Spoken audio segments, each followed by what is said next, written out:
একমাত্র আদরের কন্যা ও 1 বছরের ফুটফুটে নাতির মৃত্যুর সংবাদে পাগল প্রায় বাবা আসাদুল। বিশ্বাস করতে পারছেন না নিজ জামাতাই ঘাতক তাদের, অথচ শনিবার নিখোঁজের কথা বলে তাদের সন্ধানে ঘাতক করেছেন মাইকিংও। এখনো আমি জানিনি আপনি করছেন যে এটা সত্য করছেন না মিথ্যা করছেন, আমার বিশ্বাস হচ্ছে না যে আপনি সত্য কথা করছেন, আমার বিশ্বাসই হচ্ছে না। দেখাবেন তো সর্বোচ্চ শাস্তি যেটা বাংলাদেশে সেটা আমরা চাই যে ফাঁসি একটা তার বাবাকে দেওয়া উচিত। জানা যায় বছর 3 আগে বগুড়া ধনুটের হামিদুর রহমানের ছেলে সেনা সদস্য আজিজুল হকের সাথে বিয়ে হয় আশামনির। বছর খানিক আগে তাদের ঘরে জন্ম নেয় এক ছেলে সন্তান। সম্প্রতি 2 মাসের ছুটিতে বাড়িতে এসে শনিবার বগুড়া শহরের বনানীতে স্ত্রী এবং সন্তানকে নিয়ে শুভেচ্ছা আবাসিক হোটেলে ওঠেন আজিজুল।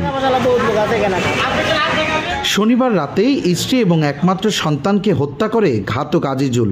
তারপর বাঁচতে সাজাতে চেষ্টা করেন নানা পরিকল্পনা। তবে রোববার হোটেলে ভাড়া পরিশোধ করতে এসে ধরা পড়েন আজিজুল। বের হয়ে আসে স্ত্রী সন্তানকে হত্যার বিষয়টি।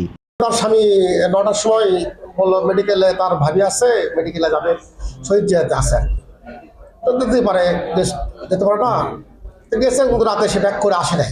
তারপরে উনি সকালে 9টার সময় আসছে, আজকে সকালে 9টার সময় আসছে, এসে বলতেছে আমরা ভাড়া পেড করে দেবো।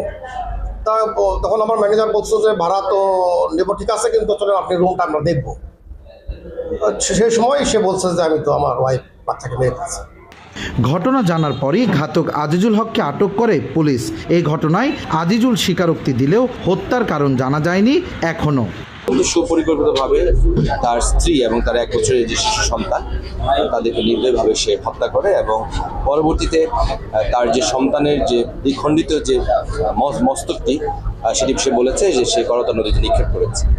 তো আমরা ইতিমধ্যে যে আজিজুল যাকে আমরা আমাদের নিয়ন্ত্রণে নিয়েছি, আমরা তাকে জিজ্ঞাসাবাদ করছি। ঘটনাস্থল পরিদর্শন করেছে র্যাব, পিবিআই ও সেনাবাহিনীর ঊর্ধ্বতন কর্মকর্তারা।